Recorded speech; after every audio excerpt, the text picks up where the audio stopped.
Hoje eu vou te mostrar como 8 a 12 repetições não é a melhor margem para hipertrofia, diferente do que eu tenho certeza que você escuta por aí, tenho certeza que a maioria dos treinadores que talvez você tenha contato em redes sociais fala. A margem para hipertrofia, né, é muito maior do que isso e eu vou te mostrar com dados hoje, beleza? Então fica comigo até o final do vídeo. Mas, para a gente começar, então muita gente fala que essa é a melhor margem para hipertrofia, que se você fizer menos do que 8 repetições, você começa a trabalhar mais sua força, e se você fizer mais do que 12, você começa a trabalhar mais sua resistência, mas a margem ideal para hipertrofia mesmo seria de 8 a 12. Tem algumas pessoas que inclusive estendem um pouco essa margem, colocam essa margem de 6 a 15 repetições, por exemplo. Falam que se você fizer menos do que 6, você trabalha mais força, mais do que 15 mais resistência, mas a margem para hipertrofia seria de 6 a 15. Mesmo assim, a margem para hipertrofia, segundo essas pessoas, ainda continua reduzida. Será que é isso mesmo que os dados nos mostram? Então vamos lá. Primeiro estudo aqui que eu quis trazer para vocês, para a gente embasar a nossa linha de raciocínio. É um estudo que foi feito pelo Stuart Phillips, ele é um pesquisador muito renomado. Então, antes que o pessoal aqui da internet comece a chorar, e a metodologia do estudo? E vamos ver a análise estatística do estudo. Eu te convido a ler o estudo, tá? Então, é um estudo sério, tá? Por pesquisadores sérios. Mas muito bem, nesse estudo aqui, o que eles fizeram? Eles pegaram aqui 3 grupos, mas 2 dos grupos é que mais nos importam para essa discussão. Um dos grupos utilizou menos carga, que utilizou 30% de uma repetição máxima, e o outro grupo utilizou mais carga, 80% de uma repetição máxima. E os 2 grupos fizeram 3 séries até a falha nos exercícios selecionados, e o que eles encontraram? Que a hipertrofia de vasto lateral foi muito similar entre os grupos, sendo que o grupo que utilizou menos carga e mais repetições fez de 30 a 40 repetições para chegar na falha. Já o grupo que utilizou mais carga fez de 9 a 13 repetições para chegar na falha. Então, reparem, olha a margem de repetições que a gente está falando. De 9 a 40 repetições, se a gente pega aqui os 2 grupos para analisar, a margem já fica muito, muito, muito maior do que essa margem que a gente escuta na internet que seria ideal para hipertrofia, né? Aqui eu trouxe alguns dados para vocês desse estudo, mas novamente convido vocês para lerem esses estudos de fato e tirarem as próprias conclusões. Mas aqui a gente já começa a entender que essa margem é maior do que o pessoal fala na internet. Beleza, seguindo, esse outro estudo aqui do Morton, de 2016, tá? Morton também é um pesquisador bem renomado, esse estudo também é com o Phillips, né, que é um outro pesquisador que eu citei para vocês. Mas o que eles fizeram aqui nesse estudo, basicamente? Eles pegaram homens com pelo menos 2 anos de experiência com treinamento de força e esses homens, eles foram divididos aqui em 2 grupos. Um dos grupos fez 3 séries com uma margem de 8 a 12 repetições até a falha. O outro grupo fez 3 séries com uma margem de 20 a 25 repetições até a falha. E eles testaram a hipertrofia não de uma forma genérica, o volume muscular ou a área de secção transversa ali de uma forma genérica. Não, eles foram mais longe. Eles pegaram a hipertrofia das fibras do tipo 1 e das fibras do tipo 2. Então, no músculo, nós temos 2 tipos de fibra e, obviamente, as subdivisões dentro desses tipos. Mas, de forma mais simples, a fibra do tipo 1 e a fibra do tipo 2. E eles analisaram a hipertrofia para ver se foi diferente utilizar mais repetições ou menos repetições. E sabe o que eles encontraram? Não teve nenhuma diferença. Novamente, pessoal, eles compararam 8 a 12 repetições, que é a margem que o pessoal fala que é ideal para hipertrofia, com 20 a 25, e o nível de hipertrofia observado nos 2 tipos de fibra foi igual. Foi igual, não oscilou, tá? Ou seja, esse daqui já é um outro estudo que pega e fala assim, não, calma lá, será mesmo que essa margem é tão engessadinha? Será que se eu começar a utilizar uma margem maior do que 12 repetições ou menor do que 8, eu realmente não vou ter tanta hipertrofia, não vou ter uma hipertrofia potencializada? Um outro ponto que o pessoal usa muito como argumento, eu nem trouxe esse estudo, mas vai ficar para o próximo post, tá? Vocês podem me cobrar. Falam o seguinte, quando você trabalha com mais repetições, você precisa chegar na falha. E quando você trabalha com mais repetições, você não consegue ter uma boa percepção se você realmente está próximo da falha ou não. Esse é um argumento que, inclusive, parece muito convincente, certo? Só que os estudos que eles mostram para comprovar isso não comprova isso. O que eu quero dizer? Um dos principais estudos que, inclusive, foi retratado, tá? Se não me engano, o estudo de 2020 ou 2022. Eu vou trazer para o próximo post, tá? Me cobrem sobre isso. Os caras vão analisar a diferença de hipertrofia com um pouco mais ou um pouco menos de... Hipertrofia não, desculpa. Com a proximidade da falha, os indivíduos saberem se eles realmente estão ou não próximos da falha, com mais carga ou menos carga, e os indivíduos que utilizam menos carga realmente não conseguem acertar de forma exata se eles estão falhando, se eles estão ali do lado da falha. Mas sabe por quantas repetições eles erram? De 1 a 3 repetições. Ou seja, mesmo que o cara erre com menos carga, menos que o cara que vai utilizar menos carga pegue e fale assim, eu não estou conseguindo de fato ter uma percepção exata se eu estou ou não próximo da falha, ele erra com uma margem de 1 a 3 repetições ali. Então a gente está falando que mesmo que esse cara que utilize menos carga R, ele erra chegando próximo da falha, o que já é suficiente para hipertrofia muscular. Então trabalhar com essa margem aqui de 1 a 3 repetições na reserva já é suficiente para hipertrofia. Eu concordo que quando você trabalha com menos carga, você precisa chegar próximo da falha. Tá? Eu concordo, mas essa linha de raciocínio de que quando você trabalha com menos carga, você não vai conseguir realmente atingir a falha, ou você não vai ter uma boa percepção se você tá ou não na falha, porque você vai começar a acumular muito lactato, você vai começar a, de fato, ter uma acidose metabólica muito alta, você vai parar o exercício porque tá queimando demais e não porque você tá atingindo a falha.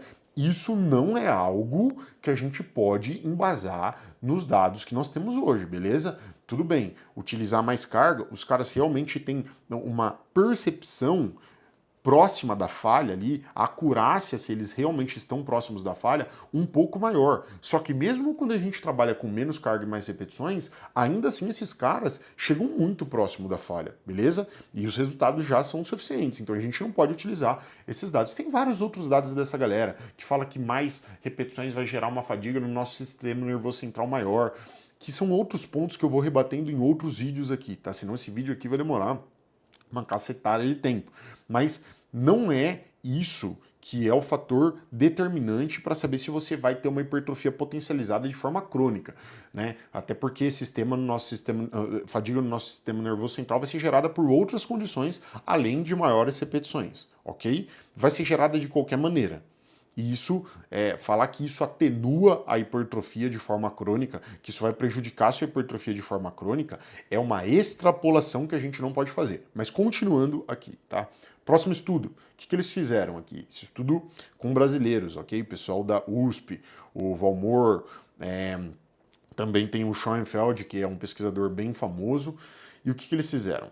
Uma das pernas dos caras fizeram com menos carga e mais repetições, ou seja, 20% de uma repetição máxima, ali, uma perna e um braço, né?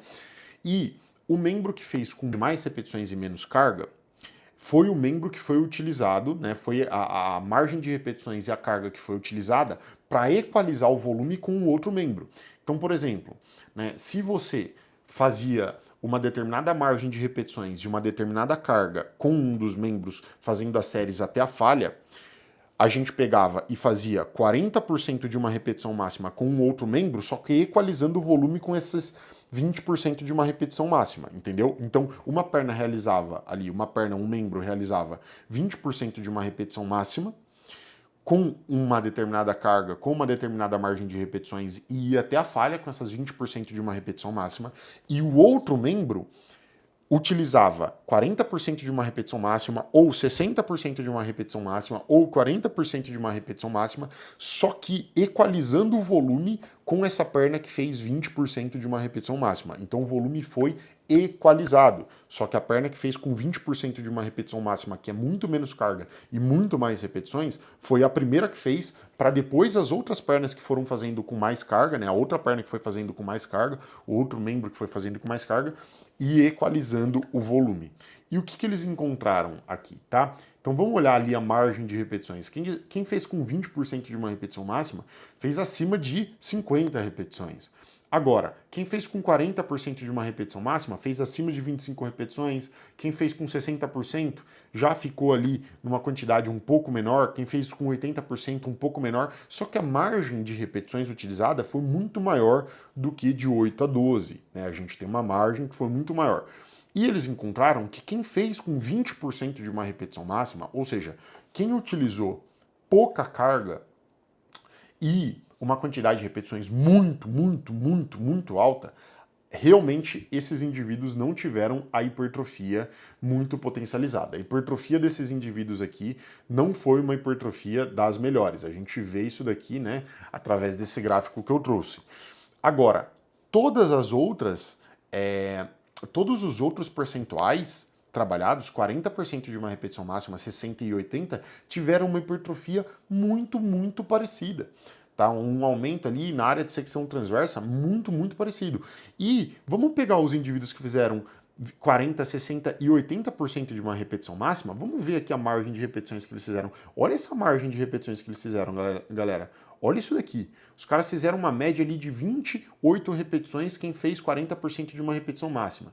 Quem fez 60% teve uma média de 14 repetições. Quem fez 80% uma média ali de 10 repetições. A gente está falando de uma margem que oscila muito dessas 8 a 12 que o pessoal fala. E ainda assim, nesse estudo, o nível de hipertrofia foi muito similar numa margem muito maior. Com isso, a gente começa a ter uma noção que é assim, ok, fazer mais do que 50 repetições ali, talvez 40 repetições, começa a não ser bom realmente para hipertrofia, né? Porque daí a gente está trabalhando com uma carga tão baixa que essa margem tão alta de repetições realmente começa a não ser tão efetiva. Mas, nos outros estudos aqui apontados, quando a gente pega uma margem que é muito maior do que 8 a 12, quando a gente pega uma margem que vai de 25, 30, 40 repetições que eu mostrei no primeiro estudo, né, até menos repetições do que 8, nós encontramos uma hipertrofia que é muito similar. Aí a margem começa a ser muito maior do que a margem relatada, tá? E aí vem o tipo de argumento, não, mas esse estudo analisou hipertrofia quando? Porque pode ter confundido a hipertrofia com edema muscular. Realmente pode ter confundido. Só que são todos os estudos que fazem isso, galera? Não, não são todos os estudos que medem de forma antecipada a hipertrofia. Tem estudo válido, tem estudo bom, né? Que a hipertrofia é medida de uma forma coerente depois de alguns dias da última sessão de treinamento, diminuindo, tirando essa chance aí de ter medido edema ou qualquer outra falha metodológica. Então tomem cuidado com esse tipo de argumento, tá? Que o pessoal usa para dizer que uma margem muito restrita de repetições é a que mais funciona, é a margem que não gera fadiga no sistema nervoso central, é a margem em que, de fato, você consegue ter hipertrofia potencializada, porque não é assim. A margem para hipertrofia é muito maior do que 8 a 12 repetições, beleza? Agora, se você quiser, de fato, ter um treino embasado, um treino em que todas as variáveis são pensadas para você atingir o seu objetivo, eu vou deixar o link aqui na descrição, só clicar no link que está resolvido, eu vou cortar o seu caminho e vou te levar até lá, beleza? O link está aqui na descrição e a gente se fala no nosso próximo vídeo.